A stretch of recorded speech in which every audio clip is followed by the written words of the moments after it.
Good afternoon. Welcome back to the B&H event space. You're tuned into short form video for photographers hosted by Sony and trying to hold it together along with me, Jordan Hughes. Sometimes the green room is too, it gets a little hairy and I'm sitting here and I'm like, Yeah. Woos, I got to compose myself. Honestly, that's maybe that's some of the best stuff. We gotta Channel let it. people into the green room, and There see you all this go. stuff that the digital green room, virtual Join green my room, whatever we call Patreon. it. Yes, there's a way to monetize it, I'm sure, There we go. Yeah, nothing's free these days. Except this workshop. Except this. Three parts for the Yes. price of none. There you go. We got you here for 3 days this week. So Yeah. I'm gonna let you do your thing. Clearly, I am the rodeo clown in this equation. So I'm gonna leave it up to the man of the hour, the master. Short form video for photographers. So this is great for a lot of you people out there who want to be content creators or professionals, commercial photographers who want to add a level to your game. So Jordan, I'm gonna let you do your thing. I'll remind all the audience, if you do have any questions, feel free to drop it into the YouTube chat. Jordan, I'll see you in a bit for some Q&A. Sweet. Sounds good. Awesome. Well, yeah, I mean, I'm all for the comic relief. So, yeah, I'll try to keep you all entertained though. So, Derek, if you do want to, just pop in to crack some jokes, I'm all for it. But yeah, Amen. sweet. Oh, yes. And he's got the voice of God coming in too. So, even better. But yeah, thanks all. It's been a little while since I've done a B&H Sony event. But yeah, always super fun to hang out with you virtually here. So yeah, like Derek said, this is kind of part one of kind of a three-part series we're doing here. So part two is tomorrow, part three is the day after.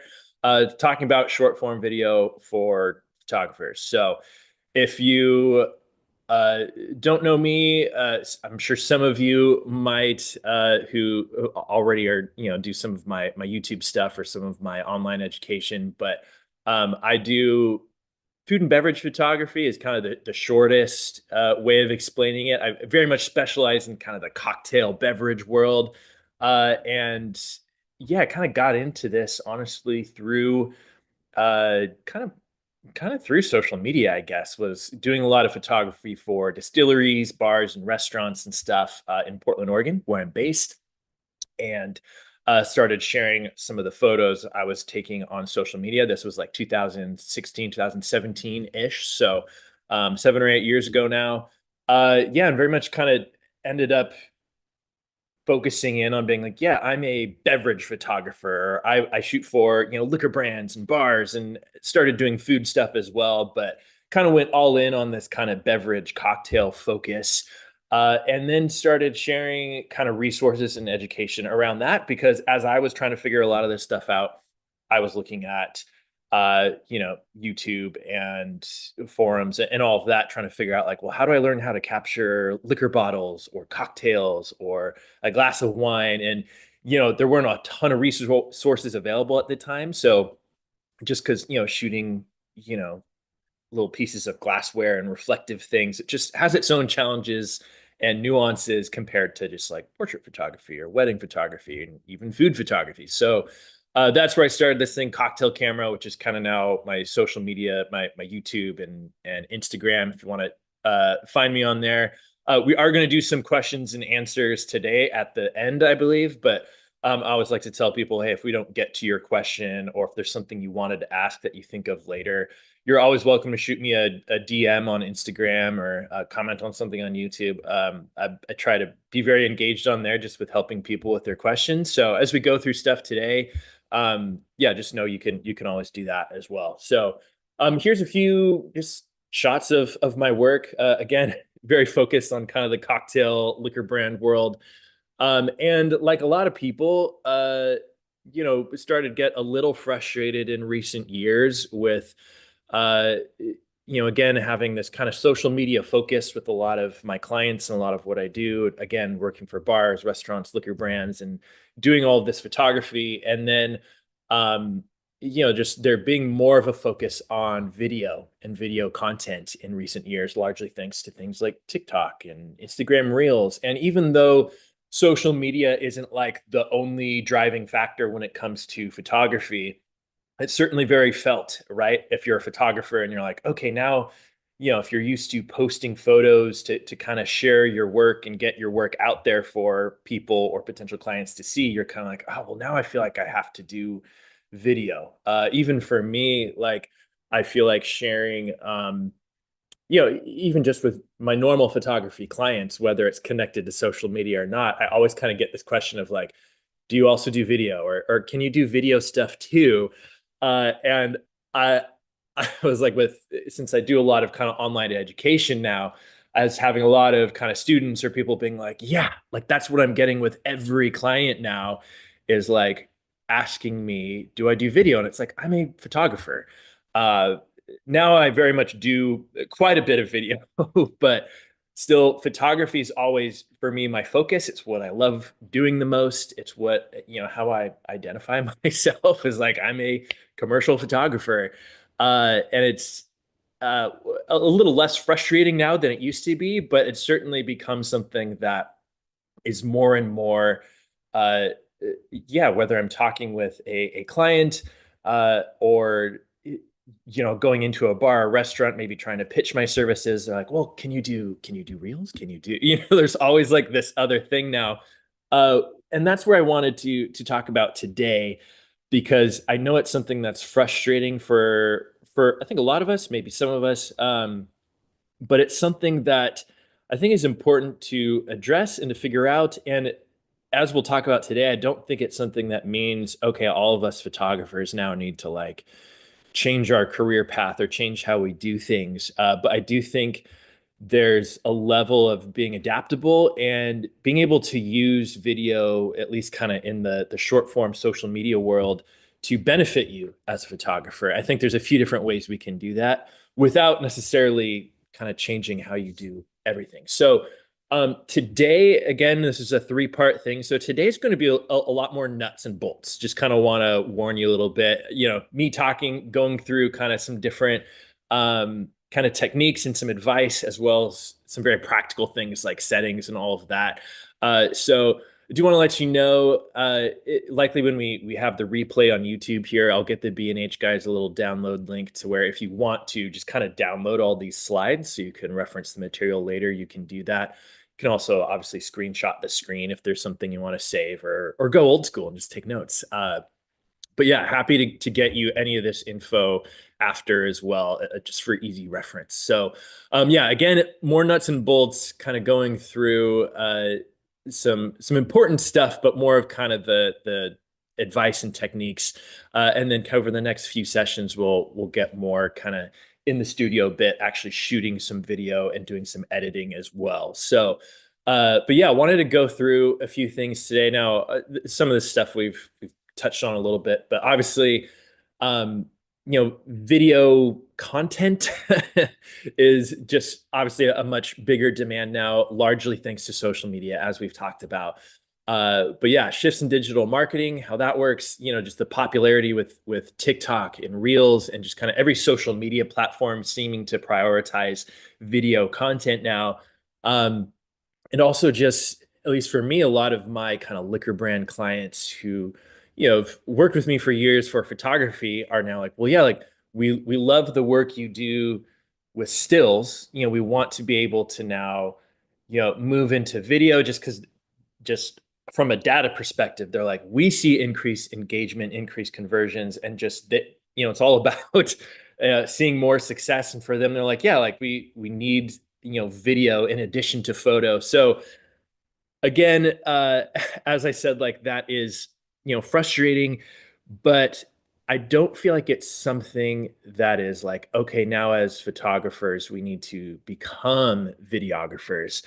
Um, and that's something where it can get a little tricky kind of on the semantics, right? Of like, okay, like, because I do feel like photography, or becoming a videographer or cinematographer, I don't even know if we can different, those are kind of the same thing, but it doesn't mean like every photographer now needs to be a video person. I know for myself and several of my colleagues that I kind of keep in touch with, it kind of depends on the project a bit. Like one of my buddies, Miguel, who I think is likely watching this. He said he would lob me some softball questions, but he does a lot of big commercial projects, right? As a photographer, but if the client is like, hey, like we need to do X amount of videos or video ads as well, he's like, okay, well, like I'm gonna hire, a team, a videographer, a guy to camera op. Maybe he's directing, but he's hiring someone else who specializes in video. And that's like certainly an option as well if you're working with larger clients that have bigger demands. Like that's kind of like option one is, yeah, like hiring out. But I think for likely a lot of us kind of watching this and a lot of kind of my students and people I kind of help teach is like just hiring out isn't always the option. Even for myself, like a lot of the smaller brands or bars and restaurants I work with, they aren't necessarily dealing with really big marketing budgets to where they can hire big teams or a photographer and a videographer. They're trying to stretch those marketing dollars, and they're kind of looking for creatives who have different skill sets beyond just photographer or social media marketer. They're kind of looking for someone who can maybe do a few different things, photography in addition to video work. So that's where today I'm more kind of focusing on being adaptable as a photographer. And because there certainly is that component of, yeah, again, working with bigger brands, bigger projects. Sometimes it just demands you have to hire more people, and you don't have to be the person who does everything. But just thinking again, trying to be realistic for the bulk of us who are like, yeah, like we're trying to serve our clients' needs, and we're all kind of getting these demands. And I think there is a level of balance of like, yeah, like trying to serve those client needs while also at the same time not feeling like you have to completely overhaul your workflow and change. Yeah, like I'm a photographer, but now I have to be a videographer. I think you can still very much be a photographer and have that be your bread and butter, while also being adaptable and kind of adding some things to your skill set and to your offerings to keep you adaptable and to keep you competitive. Just in because that's kind of just the reality of the digital online marketplace is things are always changing and there's always new technology and new demands. And I think there is just this level of, yeah, like staying kind of ahead of the curve a little bit. So that's where I want to get into some of that today without being super overwhelming, or again making you feel like you have to completely change careers or change how you do things. Because as a photographer, I truly believe that you already have a lot of the skills, likely a lot of the gear you need to do some really good video content as well. But for me, when I was kind of starting to think about this a few years ago, of like, oh, I was starting to get clients asking about reels or short form video, it just felt very overwhelming of like, this is a whole new medium, a whole new thing that I have to figure out now. Also, just like I've spent all this time and money and education and all this stuff learning, and I don't know about mastering photography, but truly just like trying to get as good at this thing as I could. And then now like, okay, now I have to figure out video. For me, it was really hard because I was like, I feel like my level of excellence when it came to photography is here.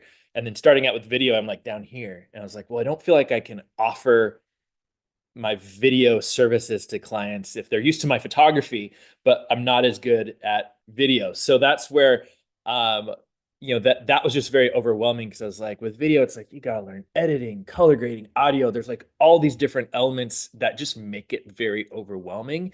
And that's where today I'm hoping to kind of close that gap a little bit for you, but also show you it doesn't actually have to be that intense. You don't have to just jump in being like, yeah, I can't do video stuff for clients until I'm, a freaking cinematographer level of excellence. But so here, we'll get into this here. Um, Basically, how to start at least, and again, we'll get into kind of the nitty gritty details here. Is these are kind of my three basics of starting out, is like, okay, focusing on keeping it simple. And we're going to go through each of these three things here. But because again, I think a lot of us photographers, again, it's like this is our world and our business, maybe our side business or whatever, but we're all about details and being very detail oriented.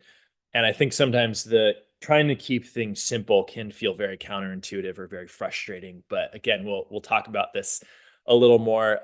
Using existing equipment, the stuff you already have, and focus on documenting. And this is where, again, we're going to go through each thing, but I do think there's just importance of just kind of just getting started, of just trying some stuff out and not letting the kind of like, okay, I have to have, the latest, FX camera, or I have to have all this stuff figured out before I do this.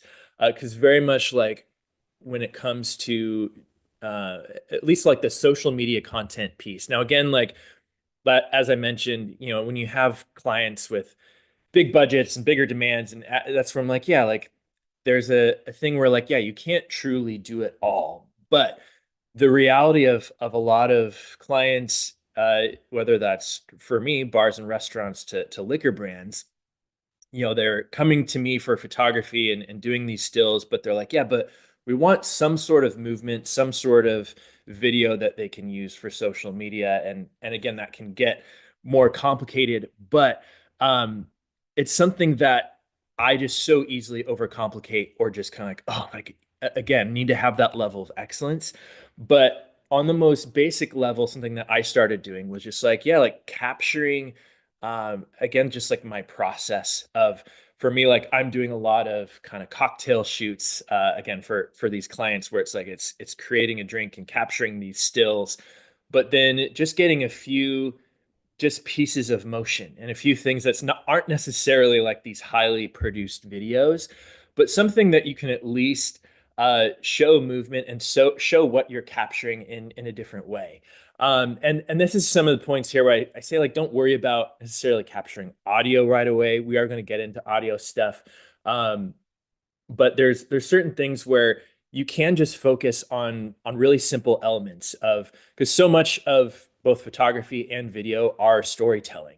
And I feel like what's fun when you're a photographer, where you're used to just still frames, you now have a way to tell another piece of the story. And for me, that's again like the food and beverage. There's kind of this cocktail making or food making process where I can show more of the process. And for me, that's typically like I will be shooting stills and I will set up my smartphone on a little tripod sort of thing. I just have like a $20, $30, phone tripod, and I will just kind of set it up. And sometimes I'm capturing myself, capturing the action, I'm showing the behind the scenes or whatever. But it's just having little bits of short form content again, because I think people really enjoy seeing that process, whether that's for your own kind of social media or for sharing with a client. I think there is a level of people liking to see what actually goes into a shoot, because on the social media side of sharing your own work, it's been really cool for people, for clients, or for followers, whatever it is, just to see how much time and work goes into actually capturing the food, the drinks, whatever we're shooting.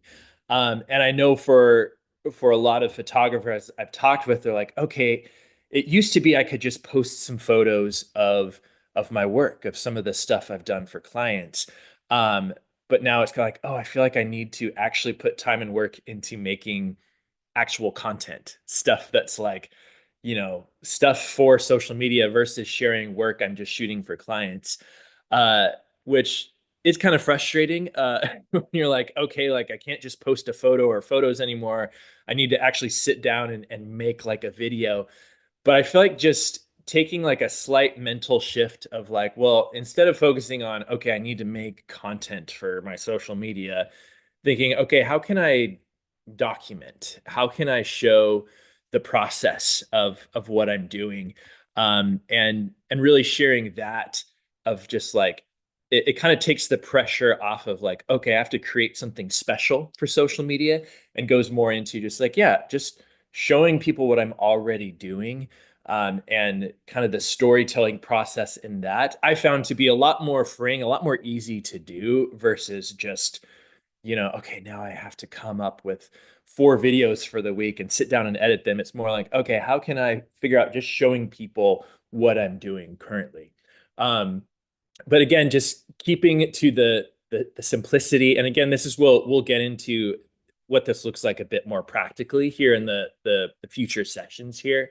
But really just like, and maybe this is more speaking to myself of just trying to free myself from like, okay, I need mics and audio and color grading, and more just focusing on like, okay, I have my smartphone set up. What can I capture with this limited piece of equipment or this limited timing, to kind of show this process and to tell a story? So um, again, equipment stuff. Obviously, this is a Sony session. I'm a Sony shooter for a number of years here. Very much, that's I have quite a kit of Sony equipment at this point, and I think part of the pain point for us as photographers is knowing like, I mean, there's always more gear to get. And I think when you start thinking, okay, I have to do video now, there's more equipment that requires.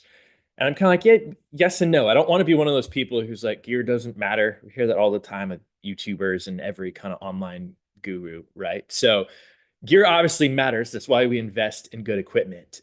So more what I'm saying here is rather you already have equipment to do photography. And whether it's, very specific to shooting photos, every camera now can shoot video as well. I very much want to encourage you, like, you already have all of this stuff.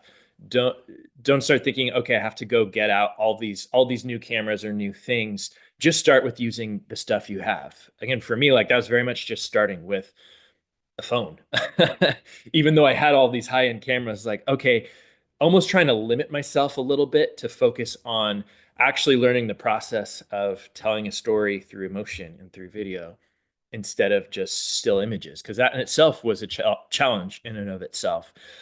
So figuring out how to capture and communicate an effective story, that will always be a lot more impactful than just like having the nicest camera, right? So for me, I always tell people like, and we'll get into equipment a little more here as well. But like for me, like the Sony A7 IV, it's not even the highest level Sony.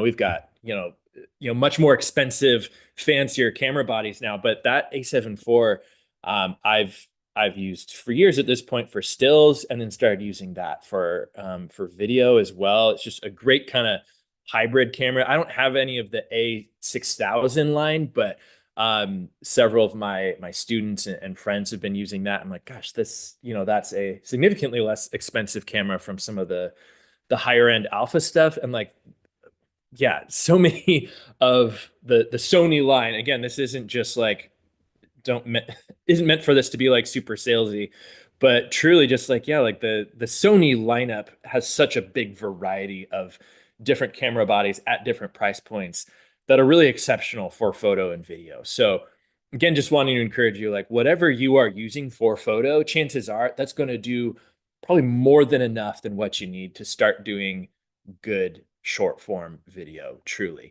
And that's where I just tell people, like, once you start getting into it and figuring it out, you start kind of getting to the edges of what your equipment can do. That's when you start, like, once you start feeling the limitations, that's when you go, okay, maybe I do need to figure out a camera body that's more, focused on video, that's more designed for video in mind. But for some of us, that might not be necessary. Because again, for me, like, my focus is, and hopefully will always be, photography, and video has always ended up been more kind of supplemental to that. So for me, I'm always looking for versatility, something that can do photo and video. I do have, an FX3 and kind of some more video focused stuff now, but even with that, I'm like, sometimes I'm switching that to photo. And for me, I'm always kind of going back and forth. So that's a key part of what I think about with equipment as well. So, uh, and yeah, again, I know this one's kind of a lot of, PowerPoint keynote stuff today. But yeah, wanting to go through, and we're going to get into some camera settings and stuff here in a bit, but this is all kind of important stuff to at least think about and consider as we get into more of the practical fun stuff here soon. So, yeah, so again, this is kind of some suggestions I mentioned earlier of like, showing the process of focusing more on documenting versus creating. Again, that's a little bit more of a mental switch of, at least when it comes to, okay, social media, your Instagram, your own TikTok, or those of us who do that, or putting your work out there online, thinking through, okay, like in addition to just sharing your work or sharing photos, because now you're like, all right, there's so many more, platforms are just much more video focused now. Thinking through, okay, showing behind the scenes process has been a fun thing for me. Now, there's going to be varying levels of how comfortable we are with that, I'm sure. Uh, I'm just assuming some of us are like, I don't want to show the behind the scenes process of how I shoot or how I work. Um, Totally understandable. Doesn't mean you have to, but for me, like I just started, again, like I mentioned, like setting up my phone on a tripod, and this has been fun when I shoot at bars and restaurants, when I'm going to shoot at locations, as well as in the studio as well. I'll just set up my phone, kind of a wide shot, showing how I'm setting up lights. I'm not talking to the camera or anything. I'm just going about my business, doing my thing. And I'm just kind of getting a time lapse almost of me setting up lights where I set my camera, interacting with the client or whoever I'm photographing. And then, in that video at the end, I'll cut to some of the final shots that I took. And that's been a cool way to a pretty low effort way, to be honest, of just capturing my process and still showing my work and what I do. But it's just been a cool, engaging way for normal people, your social media followers, to see like, oh, this is how much work and time and effort goes into this. But I've also had clients mention like, oh yeah, like they're now seeing it's not just me showing up to their bar or restaurant or in the studio just clicking a camera. It's like, oh no, he's setting up lights and bounce boards, and there's so much more time and work that goes into this. It's honestly been a really cool way for clients to see more of what I do, interact with what I do, and have a more realistic idea of what goes into the work I do as a photographer.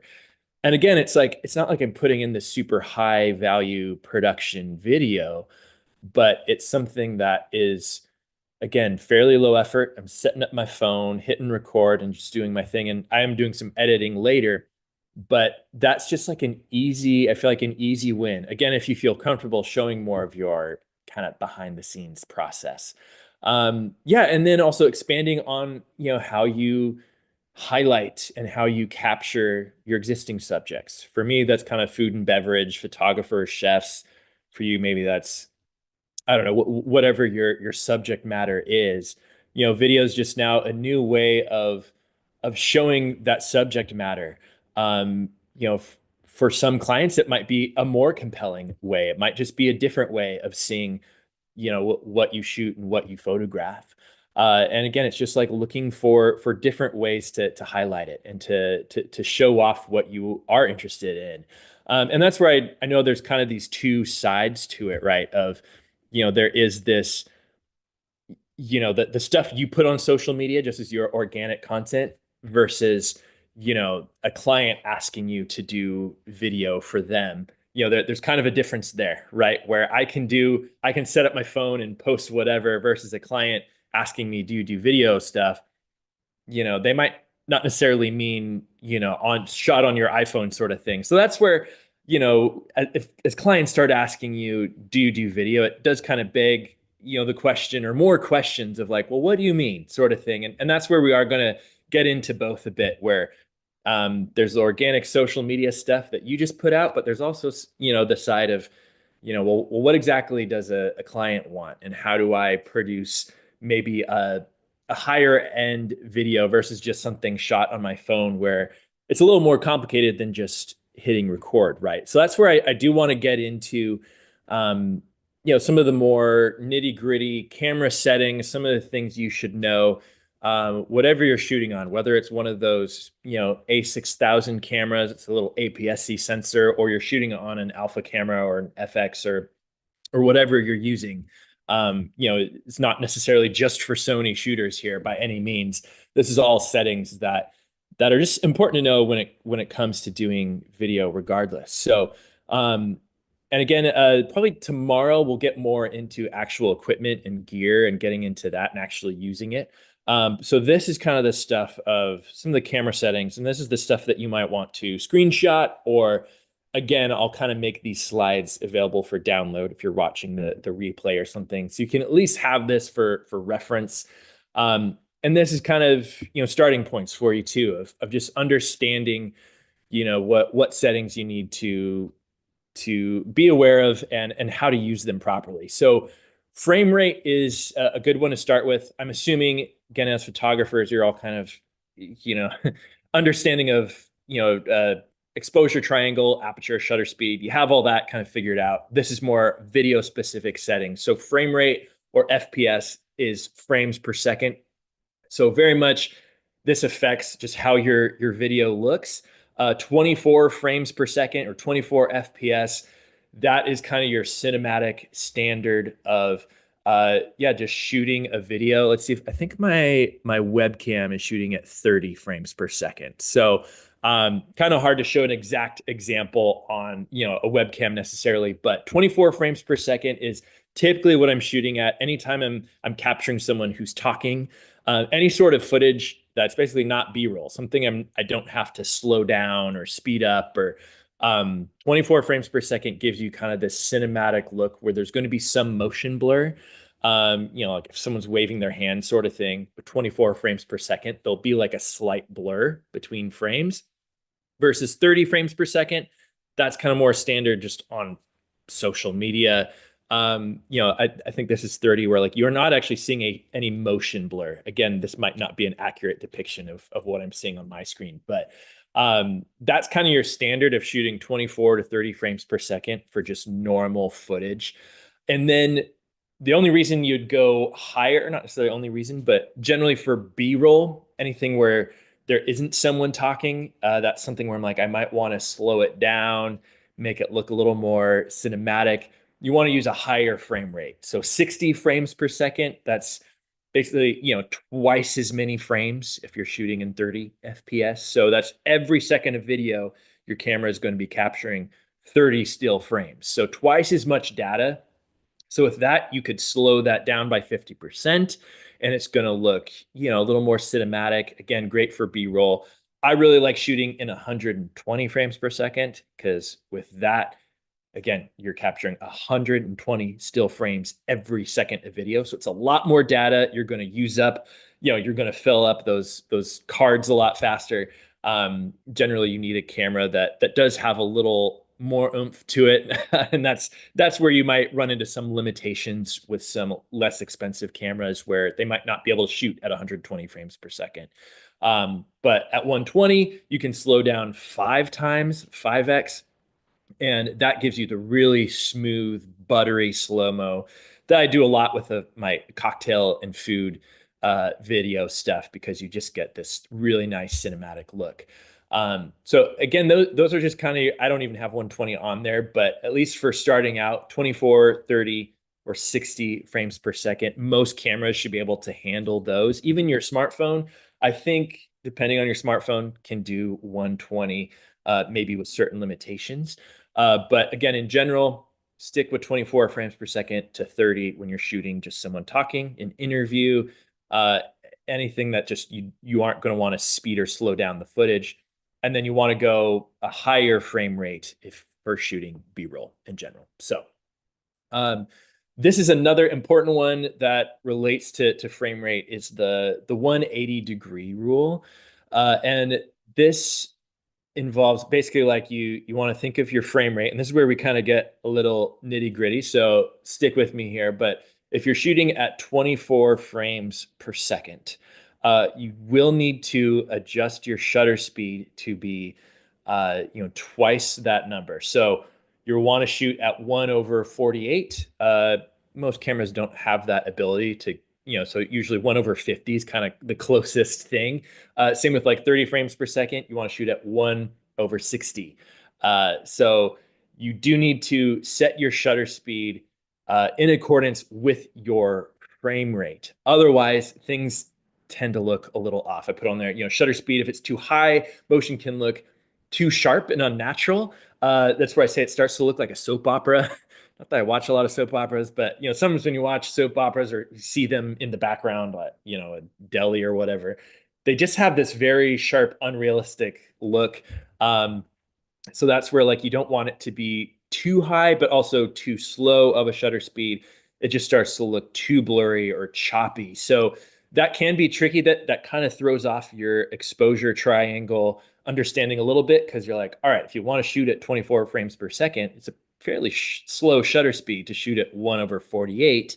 So if you're shooting outside, you got to really close down your aperture to compensate if it's really bright, or you might have to get something called an ND filter, neutral density filter, and that's essentially sunglasses for your lens. If you want to shoot at a really wide aperture, but you're shooting at 24 frames per second, your shutter speed's really slow. So that's where it can throw a wrench in your exposure a little bit, depending on what frame rate you want to shoot at. Generally for me, like I said, I'm shooting at really high frame rate, so I can do a lot of slow-mo and speed ramping. So for me, if I'm shooting at 120 frames per second, I got to put my shutter speed at like 1/240 or 250. So that's quite a bit higher. So, my exposure more when I'm often shooting inside, I'm more thinking, well, I need more light. It's kind of an opposite problem. So that's just something to think about. Of you don't just set your frame rate and go about your business. You also have to factor in, okay, well, I have to make sure my shutter speed is at this right speed, so my video looks natural, looks real. Again, depending on what sort of look you're going for. So again, this is kind of a good thing just to maybe screenshot or to download later or whatever. Just kind of, once you start doing more video or get more comfortable with video, it's a little more second nature. But at first I was always like, wait, okay, what frame rate? Okay, what shutter speed? It was always just kind of another factor I had to think about at first. Next is resolution. So this can also relate to frame rate and all of this stuff as well. Likely you're all kind of aware of different resolutions just already with doing photography and whatnot. And 1080 is HD. 720 we don't really use anymore. 4K, and then 6K or 8K, which I don't think I've actually shot anything in 6 or 8K yet. Because again, for me, photography is very much my focus, and I'm doing more video stuff. I'm usually shooting in 4K at least.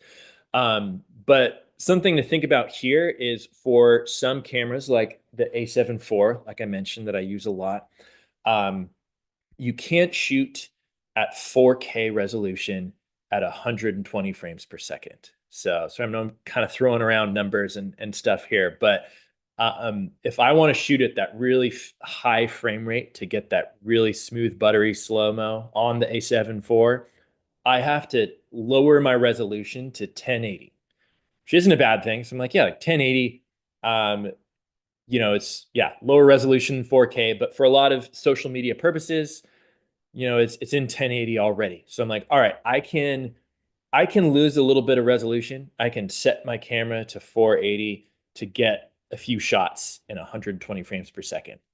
So for me, it's like I will make that change. I generally try to shoot at 4K just because it gives me more versatility, especially when editing.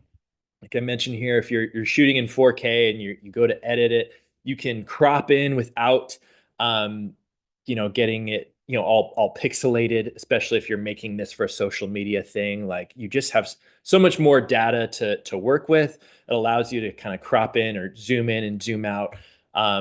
And just as technology progresses, more resolution the better is my kind of rule of thumb.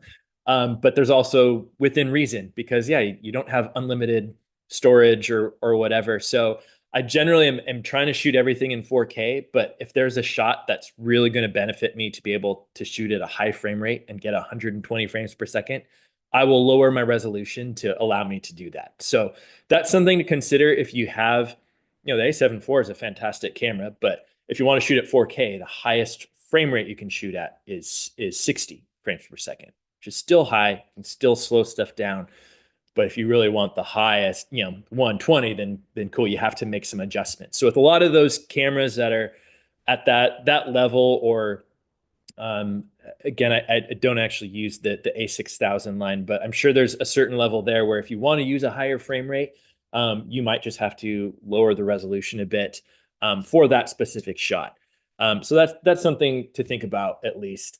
And also when it comes to, again, since we're talking kind of short form video here, even if you shoot in 4K, uh, I am going to export. And our third session here, we're diving into editing and exporting and all of that stuff. But so hang with me. But I generally export all of my finished videos and edits in 1080, because when you put it online, you put it on Instagram, TikTok, Facebook, YouTube Reels, whatever the short form platform is, it's going to compress it to 1080 anyway.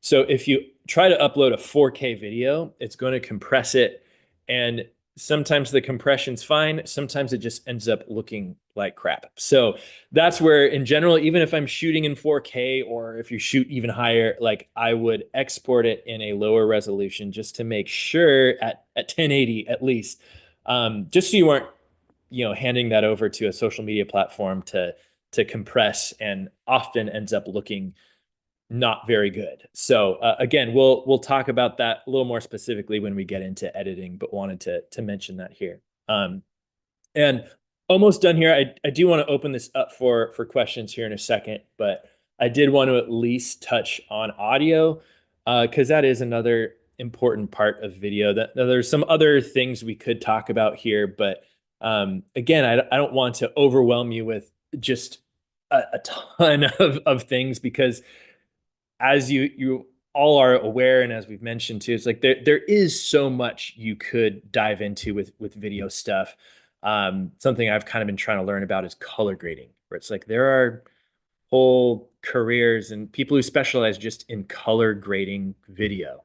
Um, and that's something where it's like, yeah, like I don't think I'm going to be a professional colorist or color grader or whatever it is. But even just with learning some of that, I'm like, oh gosh, this is so much.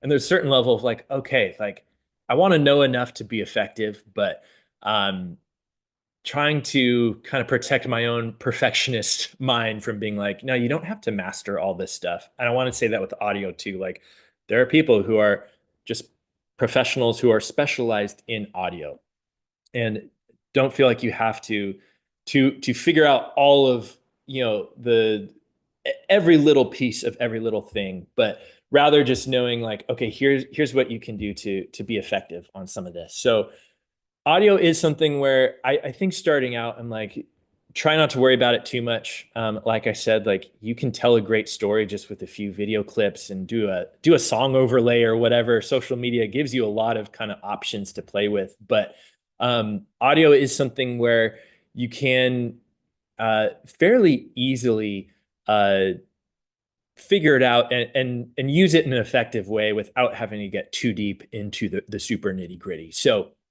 you probably already discovered that kind of built-in mics on cameras aren't always the best. They're getting better and better, but in general, especially if you have a lot of background noise, even in my studio, I have freezers and fridges for ice and different ingredients for food and beverage stuff. And sometimes even just the sound of a freezer or a fridge can get picked up by a in-camera microphone. So generally going with some sort of wireless mic option, and that's kind of the cool part with technology now, is just there's a lot of really affordable options and a lot of really simple tools that allow you to get significantly better audio. I feel like even just 5 years ago, it was like good microphones were significantly more money, and now it's like you don't have to drop a ton of money to get a wireless mic that will significantly increase the quality of your audio. So again, that's something we'll dive into a little more when we talk about gear tomorrow, I guess. Yeah, so we can talk a little bit more about kind of specific equipment and all of that. But in general, like, yeah, having some sort of wireless mic or some sort of shotgun mic or something will just be a big improvement over just an in-camera mic. And then the main setting I tell people just to look out for is just your gain setting, just kind of your mic input on your camera. It's pretty easy to find in most Sony menus. Is just making sure you're very simple, just making sure your mic isn't peaking, because that's something that you can easily just, oh, here's a nice mic, I'll plug it in and start recording. Just making sure you test that first, going into settings and making sure your mic isn't peaking or right up against that limit. Also, yeah, noise reduction settings. It is getting a little bit more into some other stuff, but a lot of cameras now and mics have some really great smart noise cancellation for just minimizing, like I was saying, like background noise. Especially those pesky fridges are like the bane of my existence, at least. So, yeah, so there's a lot of just really simple things with audio where again it's its own rabbit hole that you could just dive really deep on, but thanks to just technology and how yeah, we have a lot more affordable tools available to us now that can really help you up your game significantly for not a huge investment. So um, again, yeah, like all of this stuff, you know, these are kind of, I understand it can also be a lot looking at frame rate, 180-degree rule, resolution. It's already a lot, but these are kind of the things where I feel like even just focusing on these kind of, you know, these 4 slides, I guess, will again, it's kind of like, okay, more things you hadn't had to think about initially, but even just having these kind of saved on your phone or taking screenshots and just kind of looking at them when you do some video stuff, it ends up becoming a lot more second nature, and you can do a lot again just with some fairly basic knowledge of just some of these tools, of even just knowing what frame rate you want to set your video to depending on what you're shooting. For me, I'm like, yeah, I'm capturing a chef talk through a dish. I'm like, okay, I'm setting this to 24 frames per second, but then I'm getting some B-roll afterwards where I want to get a slow-mo of him, you know, throwing the salt on the dish. I want to do a higher frame rate so I can slow it down. And just having some of those things in mind will take you really far. Again, not having to go super deep on all these things, because again, it's like, you know, you don't have to be this professional cinematographer to do this stuff really well. So anyway, that talked at you for like 45, 50 minutes at this point. Would love to hear if there's any questions from the live feed or from YouTube. Tomorrow, same time, same place, we are jumping into some of the fundamentals of short form video. So this will get into more kind of the actual gear. Although I mentioned, you know, some of the tools like the A7 IV, and we'll talk about some different lenses and audio equipment and all of that, and actually show you a shoot and actually show you how I might do some of this stuff.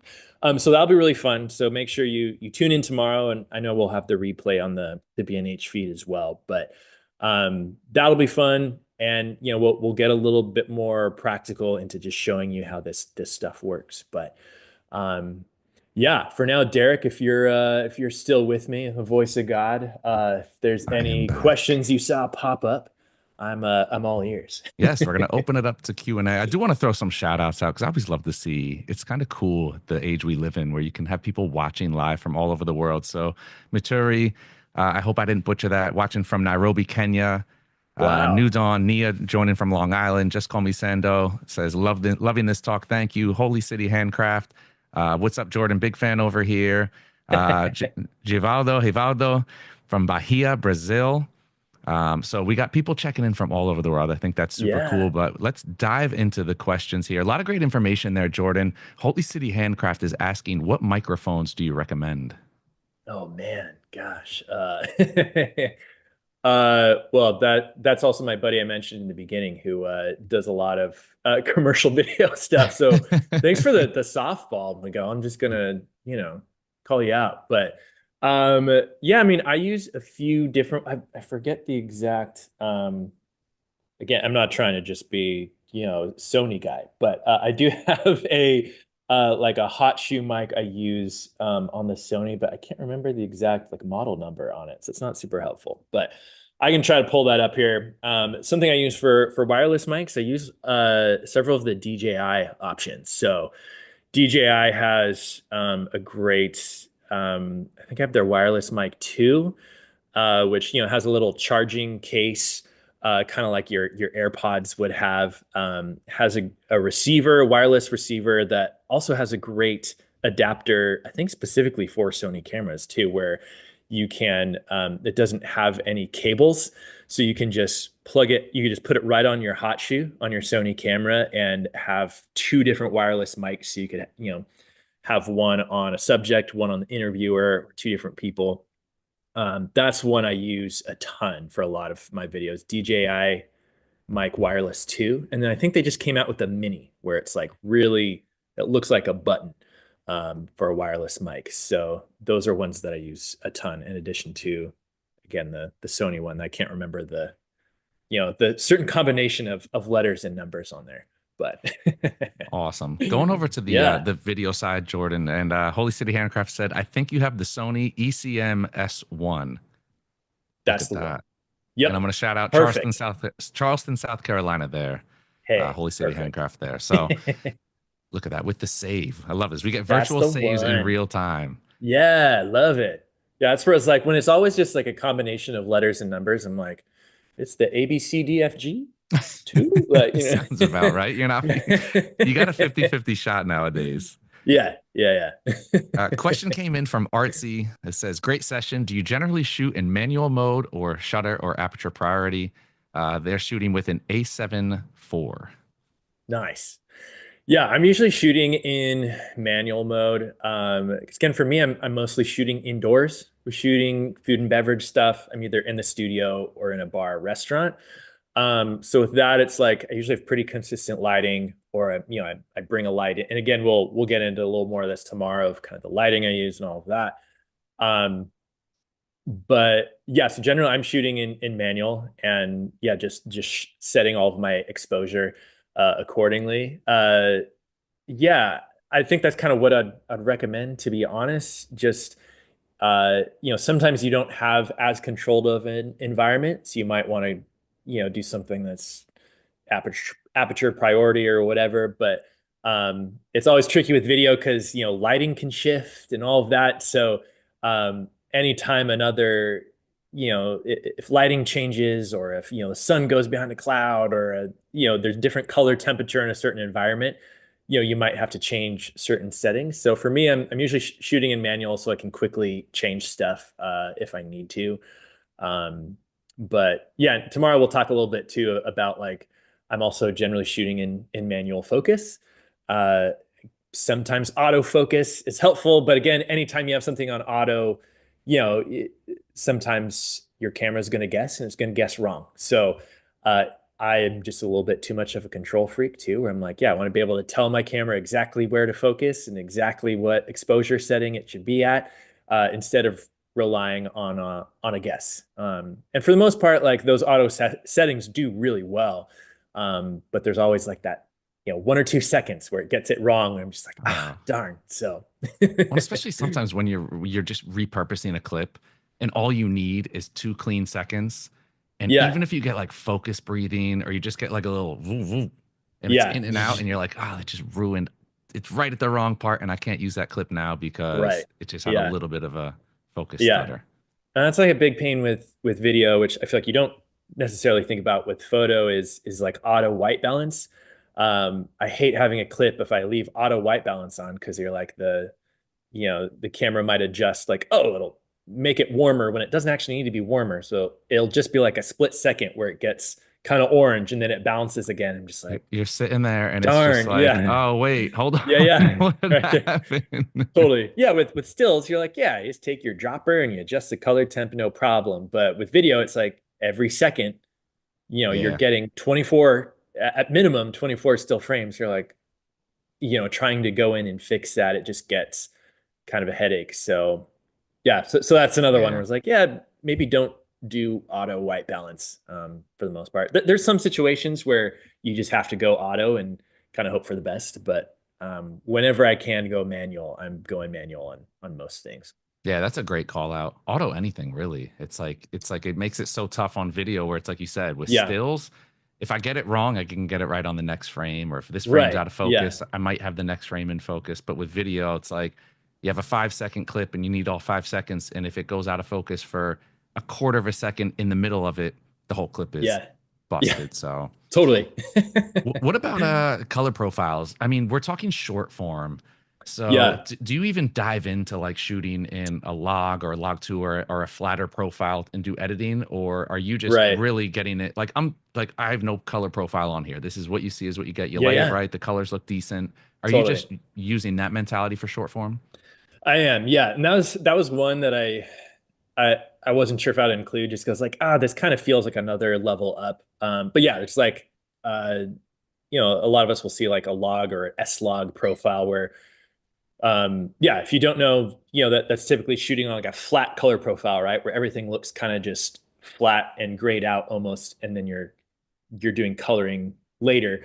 For me, yeah, like I've messed with it some, but for me it's like um again, mostly doing short form video, like you said. Like I'm just more focusing on like, all right, I'm just gonna shoot and not worry about a log color profile just because it's that much more work and time for me to do. And I'm like, I'm not super good at it yet. So I'm like, well, I'm going to lean more towards like, I am, again, as a photographer, pretty darn good at lighting and figuring out how to light things well and make things just look good that way. So I put a lot more emphasis on that because that's just how I think and how I work already versus trying to like, okay, now I have to learn, which I am trying to learn color grading and all of that as well. But it's something where I feel like it's not super necessary to have to worry about or think about when you're starting out. I think it is something where it is very helpful because you do have so much more. You can do a lot with color grading, especially if you're shooting in a log format. But it's something where I just am like, all right, you know, for right now, I'm like, all right, I know how to make this look good, at least kind of out of camera and not have to worry about that. So it's something where I'm like, if you want to dive into that, go for it. It is very cool and a fun world, but I don't feel like it's super necessary to focus on starting out. Yeah, totally. It does take a long time. There's a reason why there are colorists, and that is their Sure. sole job is just to Yeah. color footage. And yeah, and especially with the apps now, like it's like some of this stuff for short form. It's like I feel guilty almost saying this as somebody who sits here and just labors away in Premiere.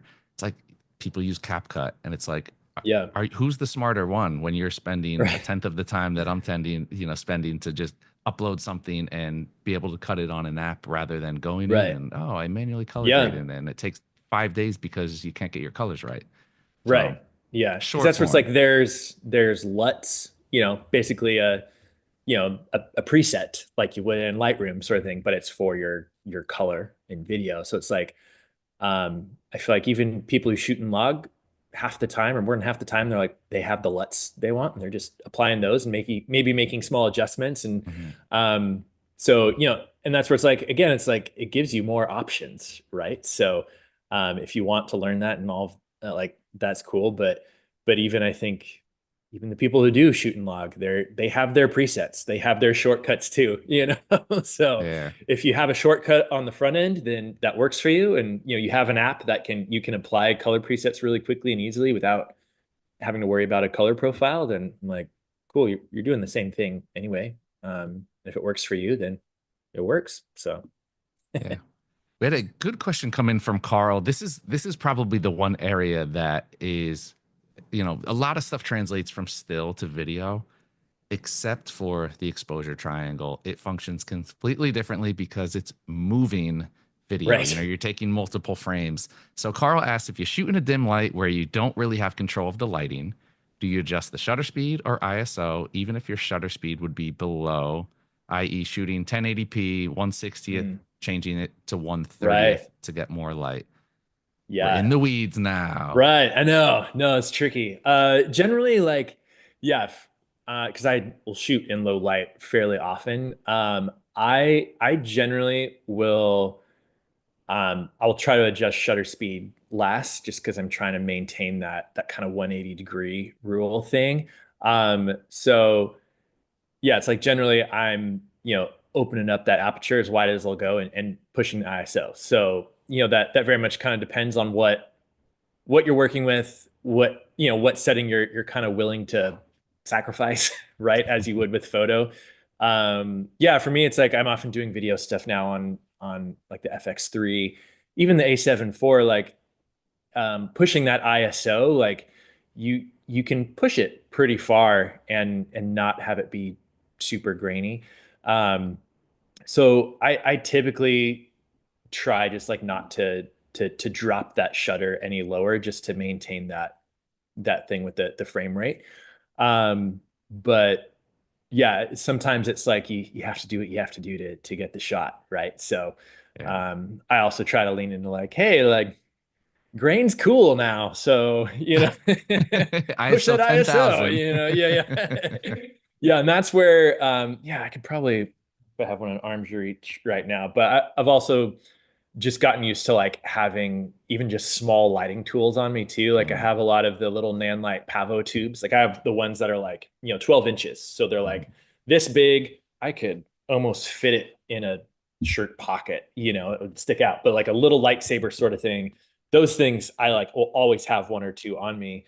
Um, those help a ton because it's like a tiny little light, but you can really crank those up, but they're also small enough where if you're shooting in a dark environment, or for me, shooting in a bar and restaurant, and there's people around, you don't want to just blast them with light either. Any little bit of light that I can sit on a bar top or a shelf, and it's still going to be light, but it's not going to be as like invasive or as much of a big to do as like setting up a big softbox. So I think that's part of the game too, is like, yeah, like sometimes you have to push your ISO or maybe adjust some settings that aren't ideal, but also just being prepared with even just having some small lighting tools will make a big difference. So yeah, Yeah, that's the one thing with video where it's like the anybody in video and film, you have to always have light near you because again, double the frame rate. You can't always yeah, and for anybody who doesn't know what we're talking about or the concept's not hitting, really go out and just like when you're learning editing software and you're dragging sliders all the way to the left and all the way to the right to see what they do, set your camera to 120 frames per second and put a slow shutter speed or put a really yeah, fast shutter speed when you're at 24 shooting at 24 frames per second and see the effect that it has. And you'll notice, if you've ever watched video that is choppy or is overly blurred and doesn't look natural, yeah, these are all the things that are being affected. So that's why Jordan's saying with that having that light there to add, there's only so much you can give on the settings, but bump your ISO, play around with your shutter. Sometimes, you yeah, don't double the frame rate and you put your video or even putting your video in an auto mode and it doesn't double the frame rate and like, okay, the picture looks fine. It doesn't look choppy. What is yeah, this guy talking about? So you got to play around with things and yeah, sometimes you discover something that you didn't know or something that looks cool that wasn't by design. Just kind yeah. of run with it. Totally. Yeah. Yeah. That's where it's like with anything. It's like there's general rules to keep in mind that are helpful, but it's like, yeah, rules are meant to be broken too. But like you kind of have to understand how the rules work before you can like break them in a way that's actually cool, versus like Yeah. I see a lot of people who try to do, slow mo or, speed ramping where we'll do this in editing where it's like it's normal speed and then you can slow it down and then speed it up. But if you do that with like a 24 frames per second, you're stretching out 24 frames. And I've seen that done where then it just starts looking like a bad stop motion because there's not enough frames there to stretch Yeah. out. So it's kind of like versus if you're doing 60 frames, there's a lot more data there. So you can, when it's stretched out, it actually looks smoother. So it's stuff like that where it's like once you do it, you're like, oh, that makes sense. I'm stretching out 24 frames and there's just not enough frames to make it look like a smooth thing. So you kind of have to get in there and mess up and try things. And then it all kind of starts making sense and clicking into place.